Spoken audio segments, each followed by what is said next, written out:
L'émir du Qatar accuse Israël d'étendre son agression en Cisjordanie et au Liban.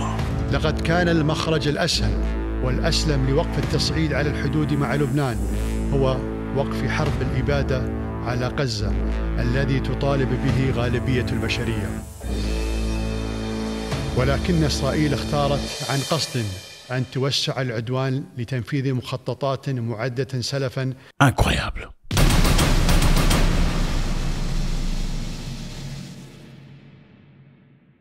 Salut à tous les amis, c'est toujours avec beaucoup de plaisir que je vous reçois. Merci d'être là. Nous avons une nouvelle chaîne qu'on appelle Mouekassons TV, que je vous encourage vivement. Allez-y, on commencera à publier à partir de la semaine prochaine des vidéos complètement différentes. Ok. Regardez sur la barre de description, vous trouverez un lien. Sinon, écrivez Mouekassons TV et allez-y, vous y abonnez. Ça ne vous coûte rien, ça nous fait du bien. D'accord, nous sommes au Qatar. Voici la carte. Le Qatar est très en colère à l'égard d'Israël. Okay. L'émir du Qatar a accusé ouvertement mardi Israël d'étendre délibérément son agression dans le cadre d'un programme pré-planifié contre le Liban et la Cisjordanie. Donc, c'est un programme d'après lui pré-planifié. Ce n'est pas parce qu'il y a eu attaque de drones ici et là. Ce n'est pas parce qu'il y a eu une histoire à Gaza et tout le bazar. D'après l'émir du Qatar, c'est un programme pré-planifié. C'est ça l'objectif. L'objectif, c'était de rentrer au Liban et d'occuper cette partie pré-planifiée. Il dit, nous avons mis en garde à plusieurs reprises contre des dangereuses escalades de l'agression israélienne qui s'étend chaque jour, a déclaré Sheikh Tamim. Il a ajouté que le moyen le plus simple et le plus sûr de désamorcer la situation aux frontières du Liban est de mettre fin à ce qu'il a qualifié de guerre génocidaire contre Gaza. Donc, monsieur, clairement, qualifie cette histoire de guerre génocidaire. Bon, génocidaire pourquoi? Je vous rappelle ici, avec le monsieur qui a la barbe, vous connaissez le monsieur de l'Allemagne, hein, celui qui a fini beaucoup d'humains. C'est juste après cet événement qu'on a créé les Nations Unies. L'objectif était évidemment de rassembler les gens, okay, de rassembler les nations pour que ces genres d'histoires n'arrivent plus jamais à l'humanité.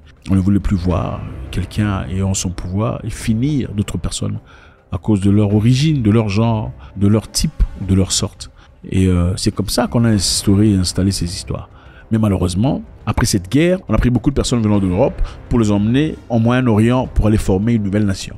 Mais malheureusement, puisqu'on le remarque, avec le temps, on aurait quand même pensé croire que si une personne a déjà vécu ce genre de situation dans le passé, il fournirait quand même assez d'efforts pour que jamais, en tout cas, il ne revoie ce genre de situation encore dans l'avenir. C'est vrai que ce n'est pas la même hauteur, mais c'est inquiétant. Alors, au Qatar, on n'est plus d'accord. Je vous rappelle ici, les amis, que le Qatar était le pays qui jouait l'intermédiaire entre Israël et Hamas pendant les négociations. We expect these talks to move forward. As planned, Director Burns and Brett McGurk will both travel to Qatar for these discussions. Pendant qu'ils avaient pour objectif de retrouver les otages et de trouver la paix.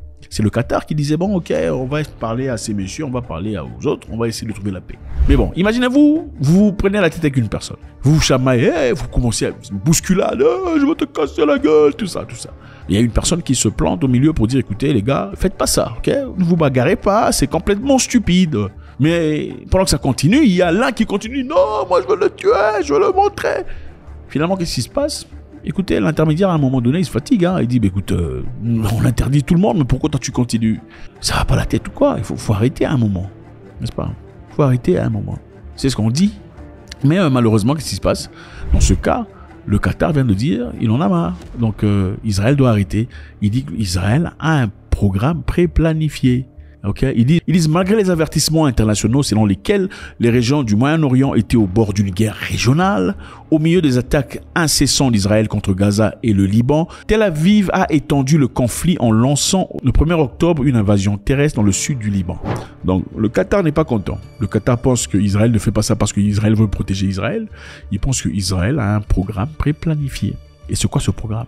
Le Qatar a servi de médiateur, clé dans cette histoire, visant à parvenir à un cessez-le-feu et aussi trouver des accords sur les otages. Mais malheureusement, aujourd'hui, le Qatar se lève contre Israël. Il est important ici de rappeler que pendant que Israël se défendait contre les premiers missiles iraniens qui pleuvaient sur le pays, après que Israël eut frappé l'ambassade iranienne à Damascus, en Syrie, certains pays arabes autour ont protégé Israël en tirant des missiles, en abattant des drones Ok, l'Arabie Saoudite par exemple, le Qatar et d'autres pays, ils ont tiré sur des drones iraniens pour les abattre, pour pas que ces drones tombent sur Israël. En plus des Américains et des Britanniques qui étaient dans les eaux, qui tiraient aussi à partir des eaux.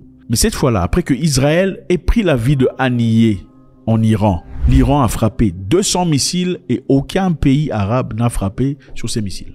En tout cas, aucun qui a été enregistré officiellement. Donc, qu'est-ce qui s'est passé? S'ils ont fait ça et qu'on ne le sait pas, au moins, en tout cas, on l'a pas fait à la hauteur de ce qui s'était passé précédemment. Dans le passé, ils ont défendu Israël. Mais cette fois-là, on ne l'a pas fait. Et cette fois-là, on a remarqué aussi que les missiles iraniens ont pu traverser le dôme de fer israélien. Et aussi, après cela, il y a eu une réunion entre les pays arabes. Ils ont discuté, disant qu'ils ne permettraient pas que Israël utilise leur espace aérien pour aller bombarder l'Iran. Ça, c'est dur, c'est grand, les amis. Quand un pays vous refuse son espace aérien pour aller faire quoi que ce soit. Vous savez, quand les avions volent d'un endroit à un autre, ils utilisent l'espace aérien d'un pays, un pays étranger. Et généralement, un avion peut se permettre de voler de l'Éthiopie en Afrique du Sud parce qu'il a eu l'autorisation de voler sur le Kenya, la Tanzanie, la Zambie, le Zimbabwe et le reste. Sinon, si le Kenya, par exemple, ou l'Éthiopie, prenons Ethiopian Airlines, avait des problèmes avec la Tanzanie, Ethiopian Airlines ne volerait pas sur la Tanzanie. À partir du Kenya, ça va devoir faire un détour pour aller jusqu'en Afrique du Sud. Maintenant, les pays arabes ont dit, nous ne permettrons pas accès à notre espace aérien pour ces bombardements. Parce que ça créerait un problème beaucoup plus profond. Quel est ce problème? Le principal problème serait que l'Iran déciderait, dans ce cas, puisque vous avez autorisé à ces gens de le bombarder, vous êtes des ennemis légitimes.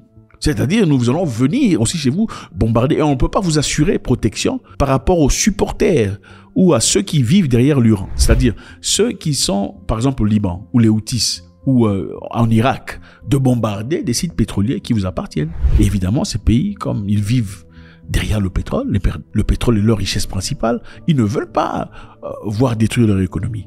Et c'est comme ça qu'ils ont fait leur réunion. Ils ont exigé aux États-Unis de demander à Israël de ne pas frapper les sites pétroliers iraniens de peur qu'il y ait représailles sur leurs endroits. Maintenant, à un moment donné, vous essayez d'empêcher quelqu'un de se battre, de faire tout ça, il ne le fait pas. Qu'est-ce qui se passe suite? Après, évidemment, vous verrez la personne intermédiaire se fâcher et s'opposer contre la personne. Dans ce cas, on voit l'Iran se lever par rapport à ça. Le Qatar n'est pas content du tout. Ils disent qu'Israël a un programme pré-planifié. Tout ça là, c'est n'importe quoi. D'après le Qatar, ce qu'ils font là, c'est n'importe quoi. Ils ont un programme. Ils ont juste pris cette opportunité pour se servir du problème. Il est important de rappeler ici aussi qu'il y a des pays en Afrique, des pays en Amérique du Sud qui ont coupé leurs relations diplomatiques avec Israël. Le Nicaragua, par exemple. Au Nicaragua, le gouvernement a annoncé qu'il rompait ses relations diplomatiques avec Israël, autant ainsi l'isolement croissant du pays dans la scène mondiale. C'est vrai, Israël est peu à peu isolé. Ils ont derrière eux certainement les États-Unis d'Amérique, principalement, parce que même la France s'est retirée un tout petit peu. La France se retire de peu en large, et c'est évident. En fait, plusieurs pays de l'Amérique du Sud se sont retirés de la diplomatie avec Israël.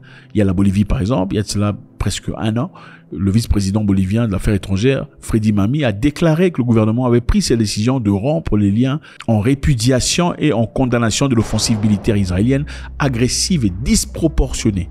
Bolivia decidió romper relaciones diplomáticas con el Estado de Israel. De respeto a la vida, ha tomado la determinación de romper relaciones diplomáticas con el Estado de Israel en repudio y condena a la agresiva y desproporcionada ofensiva militar israelí que se realiza en la Franja de Gaza y la amenaza de la paz y la seguridad internacionales.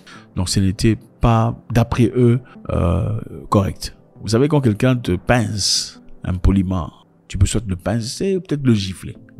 Bon, gifler, c'est déjà trop. Mais quand tu casses le visage de la personne avec un coup de poing ou un coup de genou, là, c'est quand même disproportionné. Alors, voilà pourquoi des pays de plus en plus sont en train de se retirer carrément. Maintenant, la question qui se pose ici est celle-ci. Y a-t-il un moyen de trouver la paix dans ce lieu du monde? Absolument. Pourquoi n'y a-t-il pas de paix?